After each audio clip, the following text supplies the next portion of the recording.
So you're trying to make some real money on Etsy, but it's just not happening, right? You're probably telling yourself, oh, the market's too crowded, or I picked the wrong niche.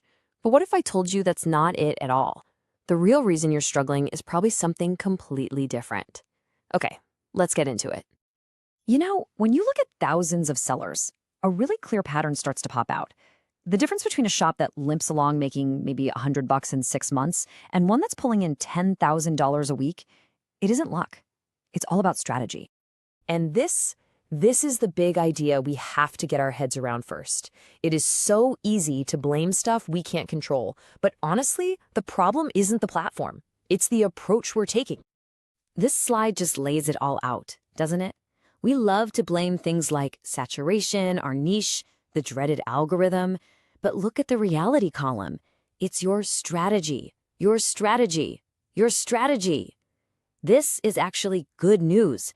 It means you're in control. The power is in your hands, not some mysterious force. So, what it all boils down to is this one question. Are you actually trying to build a real solid business from the ground up? Or are you just scrolling social media looking for that one magic trick, that one quick shortcut? That single difference is at the root of all 5 mistakes we're about to break down. All right, let's dive into the first big mistake, and oh man, it's a classic. It's all about chasing trends. It's that trap of seeing something shiny and popular and running after it, instead of building on what you're actually good at. We've all seen this, right? Some reel pops up on Instagram. I made 12 grand in 30 days selling digital planners. So what do? You jump into Canva and start trying to copy them. But here's the problem.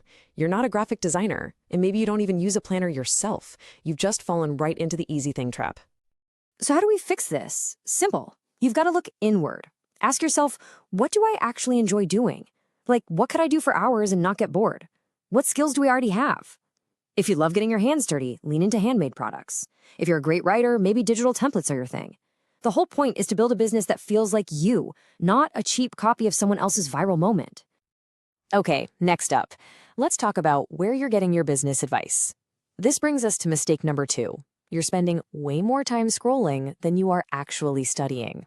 Are you learning, or are you just consuming content? I absolutely love this analogy. Trying to build a 6-figure business based on a bunch of 10-second videos, that's literally like trying to bake a 5-tier wedding cake using nothing but a picture you found on Pinterest. You're missing all the important stuff, the ingredients, the instructions, the technique. It's a recipe for disaster. And yeah, this is exactly what's missing from those short clips. They never, ever show you the real profit margins after fees or where they actually get their customers. They don't show you the production costs or how long it really took them to get there. They're selling you a dream, not a business plan. The real fix here is to focus. Pick one business model, whether it's print on demand, handmade jewelry, whatever, and just commit. Go deep. Become an expert. When you can confidently answer these questions here, like who your customer is and how you're going to reach them, that's when you know you're building a real strategy. All right, mistake number 3. This one's a biggie. It's the passive approach. You make this amazing thing, you list it on Etsy, and then crickets. You just wait for people to show up. Here's the hard truth, okay? Etsy is not going to magically find customers for you. It's a platform. It's a tool. Your job isn't done when you make the product. That's only half of it. You also have to be the marketer. I mean, if nobody knows your shop exists, you've got a 0% chance of making a sale. So how do you find these people? You've got to master free traffic.